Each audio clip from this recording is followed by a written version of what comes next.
Okay, I'm gonna record this just for my own well-being, but also because I know that I'm not the first person to have this problem, and I would just hate for someone else to run into this problem because these newer washers are definitely made to not be fixed by the layman. So here I have the Whirpool dryer. It's unplugged, but even when it is, it won't turn on for me. I replaced this right here, the power line, so that way it could fit my outlet, but I have a suspicion that even before that, when I replaced it, it still wasn't functioning properly. So here you can see the electrical panel. The way I went about doing this is I removed the backing, which was just put on by a couple of screws, and then from there I unlocked this. You can see here, this right here was what's keeping it in place after I unscrewed the panel. And so what I did is I pinched in here on both sides and popped it out. And so now we have full access to the electrical panel, and this is where we're actually able to see what's wrong. I suspect it might be the thermistor, because that's generally what happens with dryers, but I'm gonna double check that. I got lucky. This schematic was already placed in here, which is very helpful. But you can find this online as well if you look up your Whirpool dryer. So what I'm going to do here is just take a good look at this before anything gets unplugged or undone, but I'm looking at the thermistor specifically because I suspect that's where the problem is. I've had that issue before with dryers. Alright, so I went ahead and just popped off the panel right here. You can see it's just connected by a couple of just, I don't even know the word. Sorry if this is a little jumpy. I'm trying my best with what I got. And you can see here, in order to get out, I just plug this out. I'm gonna go ahead and put that back in so that I don't forget where it is in space. See here that the exhaust temperature is gonna be right here at J14-3. So if we look really closely, we can kind of look around and try to find that.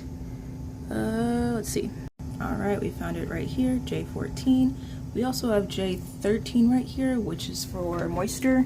So I suspect it's gonna be one of these. So to test that, we're going to be very, very careful, and we're not going to electrocute ourselves. Do not mess with things. I cannot stress this enough. I'm in no way a professional. I am just a broke, poor engineering student who needs dry clothes. So take what I have to say with a grain of salt, but I couldn't find any resources on the internet, and that was frustrating. So this is me making it my own.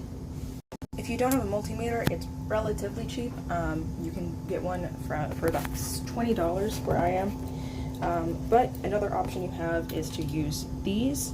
So what you're going to do is you're going to separate one. And I use a male-to-male. Don't love that term, but just go with it.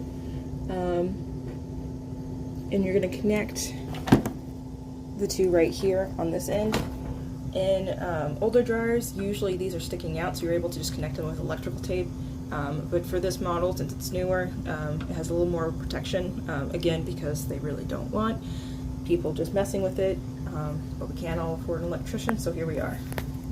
Technically speaking, I should be using a female to female, but I don't got them right now, so we're going to use what you got. So here they're loosely connected, but you can see they are definitely connected.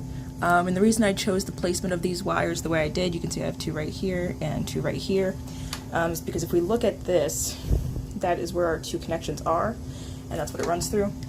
So we're just mimicking that, and the idea is to produce the same outcome. Unplugged it. Alright, unplugged in. You can see here we're getting a blinking light, which is promising, but we'll see what that has to do with the front.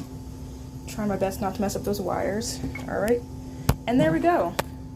It turns on. So I was right. Right now I'm viewing both the moisture and the thermoresistor, so our next step is going to be to unplug again, because we're not going to fry this now that we know it works.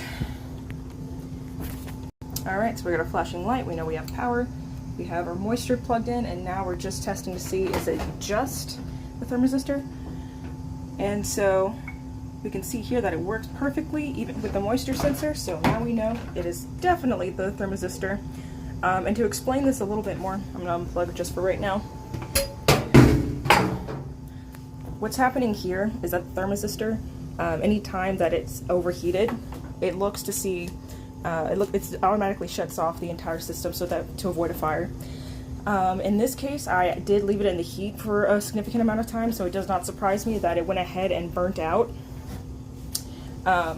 So now the next step is to replace this specific part, which shouldn't be too hard.